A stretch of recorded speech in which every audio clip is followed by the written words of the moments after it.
Olá, gente. Vamos dar continuidade aqui à nossa temática de história da igreja. Esse é o terceiro vídeo que estou fazendo sobre essa série, né, que pretendo fazer, né, sobre a história da igreja, desde, né, a igreja antiga até os nossos dias, sintetizando, obviamente. E quem não viu os dois primeiros vídeos, veja, esse aqui já é o terceiro, certo? E nós paramos no vídeo passado ali cerca do quarto século. Aí nós vamos dar continuidade aqui, trazendo acontecimentos do século IV, né, e século V, certo, gente? E vamos tratar dessa vez aqui sobre as heresias, né, as principais heresias desse período, né, do período do fim ali, né, da igreja primitiva e depois começo da Idade Média, certo? Mas antes de começarmos, não se esqueça de se inscrever aqui no canal, de deixar o seu like, né, de compartilhar nas suas redes sociais, mandar para outras pessoas, enfim, fique bem à vontade neste sentido, certo? E também se quiser apoiar, vou deixar um link aqui de apoio-se, você pode também ser parceiro do canal, tá certo? Bom, neste sentido, gente, de heresias, né, nós vamos aqui destacar as quatro principais, né, porque houve outras, mas quatro principais heresias deste período, certo? Uma que começa já no século II e as outras três no quarto século, certo? E a primeira delas é o gnosticismo. O gnosticismo, gente, ele tem a ver com... Tem a ver porque deriva da palavra gnose. Certo? A palavra gnose quer dizer conhecimento. Essa heresia ela começa ali pelo século II. E depois ela foi fortemente combatida, né, por Santo Irineu, né, bispo e doutor da igreja, certo? Irineu de Lyon. E também por Tertuliano, né, foi um escritor eclesiástico, né, um grande escritor dessa época, certo? E veja, o que é que o gnosticismo dizia? Que a salvação, a redenção do ser humano está na gnose, está no conhecimento verdadeiro. E isso, inclusive, inutilizava o sacrifício de Cristo, porque ele dizia que, eles diziam, os gnósticos, que mesmo Cristo tendo morrido na cruz, certo? Não é isso que salva o homem. O que salva o homem é o conhecimento verdadeiro. E esse conhecimento é uma mistura de filosofia, de religião, de espiritualidade, de misticismo, enfim. Né, que aí também não é para todos, é para aqueles que fazem uma iniciação. Né, de modo que essa seita gnóstica, ela propunha um caminho de iniciação para os seus membros, aqueles que seriam, não é, que fariam todo esse processo de iniciação à vida de um verdadeiro, de um puro gnóstico. E veja, essa heresia, né, esse grupo gnóstico não estava fora da igreja, estava dentro da igreja. Né, e usando os escritos bíblicos também, né, usava escritos bíblicos, ensinamentos de Cristo, enfim. Então no começo era dificílimo distinguir quem era agnóstico, quem era católico, porque estava tudo junto assim nas mesmas comunidades, entende? Depois foi se separando, mas no começo era tudo junto, então era muito difícil, certo? E veja, quais eram as principais propostas gnósticas, né? As principais doutrinas, teses gnósticas. Primeiro, e aí eu estou tomando aqui um pouco, né, emprestado do que disse o César Vidal Manzanares nesse livro Dicionário Histórico do Cristianismo, certo?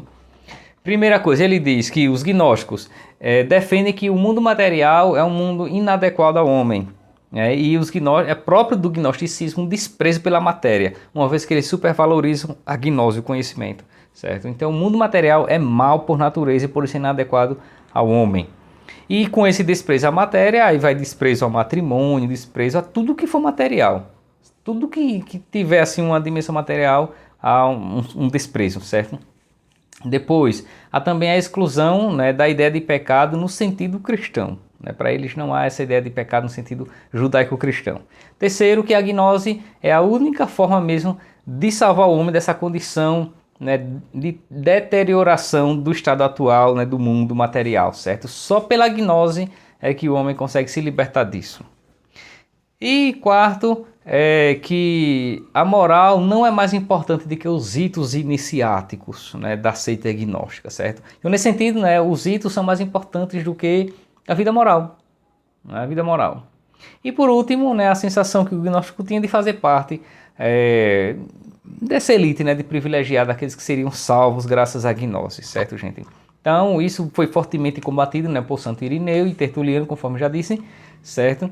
E que essa seita gnóstica era sincrética, né, porque juntava vários elementos, tanto do cristianismo, né, como os escritos bíblicos, quanto também da filosofia, né, e aí da filosofia, sobretudo da filosofia do médio platonismo, mas também as religiões dos mistérios, um pouco de religiões orientais, de misticismo, enfim. Isso esteve dentro das comunidades cristãs, né, arrebanhando muita gente, né, Pelo menos uns 2, 3 séculos, certo? Então, o primeiro é o gnosticismo. A segunda heresia aí, né, e aí nós vamos agora para o século IV propriamente dito, é o donatismo. Veja, essa heresia donatismo, nós devemos ela nesse nome donatismo a Donato, que foi aquele que apregoou essa heresia, certo? O Donato, que foi bispo, não é, no norte africano, e formulou também, né, uma doutrina que foi fortemente combatida por Santo Agostinho. Certo? Agostinho é quem vai combater fortemente o donatismo, né, fazendo vários embates, campanha contra eles, enfim. Eram cristãos, vejam, eram cristãos que seguiram esse homem aqui chamado Donato, que era um bispo, certo? E que tinha as ideias seguintes. Como estava aqui nessa época da perseguição do imperador Diocleciano, e esse imperador Diocleciano foi muito cruel, muito violento com os cristãos, sobretudo ali no ano 303 a 305, né, uma das perseguições mais violentas sofrida pelos cristãos na Idade Antiga foi a de Diocleciano, uma das mais sangrentas, né, vitimou muita gente. E aí o Donato dizia, olha, aqueles cristãos que para se salvar da morte, né, para se livrar da morte, negaram a Cristo, eles não podem ser perdoados. E se eles forem padres ou forem bispos, eles não podem mais celebrar os sacramentos porque eles deixaram de ser cristãos.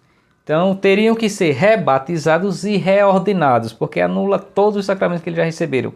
E claro que isso é um atentado à ideia de caráter indelével dos sacramentos, certo? E aí a igreja se posiciona, né, contra isso, né? Tanto os bispos locais, né, do norte africano quanto a igreja de Roma também vai se posicionar contra essa ideia de Donato, né, e vai condenar como uma doutrina herética, né, porque vai dizer Agostinho, mas antes disso Irineu, né, por outro motivo também já tinha dito que a santidade ou não do ministro, isso não compromete a celebração dos sacramentos, certo? Então isso não invalida o sacramento. Por mais pecador, por mais perdido que o ministro ordenado seja, o sacramento que ele celebra é válido. Isso para nós é até um ensinamento, né, hoje em dia, porque aqui é você escuta alguém dizendo, não vou para a missa do padre fulano e tal, não vou me confessar com o padre fulano e tal, porque ele é assim, assim, assim, assado.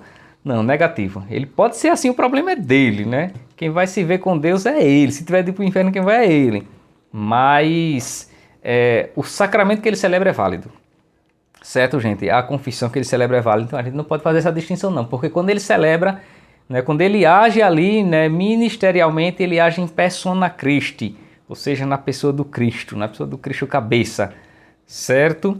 Bom, então esta segunda. Depois nós temos também o arianismo, né? O arianismo, ele foi uma grande heresia, não é? Uma das maiores desse quarto século é o arianismo. Ele deve-se a Ário, certo, gente? O que foi o Donato, né? O Ário. Ário, ele foi um presbítero de Alexandria, certo? E o que é que ele fazia, né? Ele negava a ideia da consubstancialidade. Ou seja, ele dizia que Cristo não é consubstancial ao Pai, que Cristo, né, Jesus e o Pai não são um único Deus. Né? Ele separava, ele dizia não podem ser. E com isso ele negava a divindade de Cristo. Para ele, Cristo era um homem, certo? Uma criatura perfeita, né? Divinizada, especial, mas que não era Deus, porque o único Deus, esse Deus é o Pai. E com isso ele negava todo o mistério da Santíssima Trindade, certo? O arianismo, portanto, gente, se configura como uma negação do mistério da Santíssima Trindade e da consubstancialidade de Cristo. O arianismo ele foi combatido, né, sobretudo por Santo Atanásio, né, Atanásio de Alexandria, que é um grande bispo, um grande escritor, certo, doutor da igreja, no Concílio de Nicéia. E é nesse Concílio de Nicéia que vai começar a ser composto aquele credo longo, né, que às vezes se reza nas missas, o chamado credo niceno-constantinopolitano. A primeira parte é no Concílio de Nicéia, no ano 325, certo? É quando se dá a condenação formal do arianismo. Um pouco antes também já havia tido uma condenação de um sínodo local, não é? Ali do norte africano mesmo, em 321, dos bispos do Egito, né? Mas aí no concílio mesmo vai ser formalmente, né, condenado como incompatível com a fé cristã, certo? E Ário, ele era um presbítero cristão, católico, certo, gente? Depois nós temos também aqui por último o nestorianismo. Veja, o nestorianismo vem de Nestório. Nestório, ele era o patriarca, certo, de Constantinopla. Ele era o patriarca, um bispo e patriarca de Constantinopla. E o Nestório, ele também, a heresia dele, assim como do arianismo, é nessa linha cristológica, né, em relação às naturezas de Cristo. Sendo que o Nestório, ele dizia que, né, Cristo ele tinha as duas naturezas, mas que elas não poderiam se harmonizar, né, de modo que ora agia uma, ora agia outra. Então, por exemplo, quem estava lá na cruz ali não era Deus, era só Cristo. Maria não é mãe de Deus, Maria é mãe de Cristo apenas. E ele ficava fazendo essa separação entre uma coisa e outra, né? Isso se torna incompatível, né, com a fé cristã católica, né, ortodoxa, que afirma que a dupla natureza ela é consubstancial, certo? Ela é consubstancial em Cristo, né? Elas não ficam se alternando, não. As duas, né, são verdadeiramente natureza de Cristo. Ele é verdadeiramente homem e verdadeiramente Deus, não é? E que não é essa separação, ora quem agiu foi Cristo, ora quem agiu foi Deus, não. Né? Quem agiu é ele em sua unicidade, certo, gente? E o nestorianismo vai ser fortemente combatido por São Cirilo de Alexandria, né, que foi também um grande bispo, né, um grande escritor, doutor da igreja, São Cirilo de Alexandria, certo? Inclusive, né, o nestorianismo tem muita semelhança com o adocionismo, que foi também uma heresia um pouco menor, e um pouco anterior também, certo? Que também era nesse sentido cristológico, né, de negar a natureza, e negar essa unicidade, né, das duas naturezas em Cristo, a natureza humana e a natureza divina, certo? Só voltando um pouquinho para o arianismo, né, que negava a divindade de Cristo, né, e afirmava que havia apenas um único Deus, que é o Pai, e com isso negava o mistério da Santíssima Trindade. Isso na modernidade vai ser retomado, né, com a seita, né, o que aí está bem aí, né, presente, que são os testemunhas de Jeová. Faz parte da doutrina mesmo dos testemunhos de Jeová negar o mistério da Santíssima Trindade e a divindade de Cristo.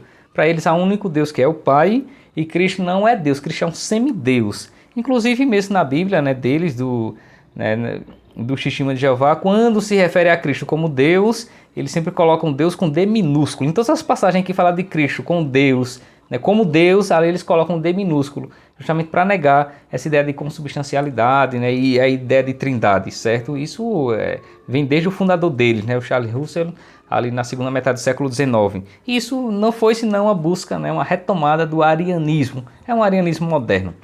Certo, gente? Então nós temos aí essas quatro principais heresias. Uma coisa também que é importante aqui mencionar, né, e aí para a gente terminar, é que, veja, nessa época, a igreja ela se organizava em 5 patriarcados, né, porque a gente fala patriarca, tal, né, o que é o patriarca? Veja, ela se organizava em 5 patriarcados, ou seja, como fossem 5 sedes. E nós temos o patriarcado principal, que era o patriarcado de Roma, onde o patriarca de Roma recebe o nome de Papa, né? A palavra Papa, eu tenho até um vídeo antigo aqui que eu explico sobre isso, que não é um nome, não é um substantivo, é uma sigla que significa Pedro Apóstolo, o primeiro dos apóstolos, né? Papa Pedro Apóstolo, primeiro dos apóstolos, dos apóstolos, certo? Então ele era o patriarca de Roma, ainda hoje ele é o patriarca de Roma, o Papa. O segundo patriarcado principal era o de Constantinopla, certo, gente? Que era, nessa época aí, a sede do Império Romano Oriental, o patriarcado de Constantinopla.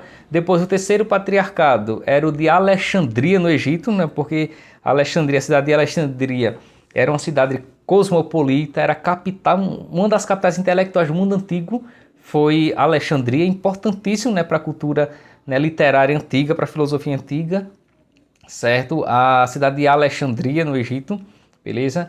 E depois nós temos o quarto patriarcado, que é o patriarcado de Antioquia, né, e Antioquia fica acima, né, da Palestina. E por último, né, o patriarcado de Jerusalém.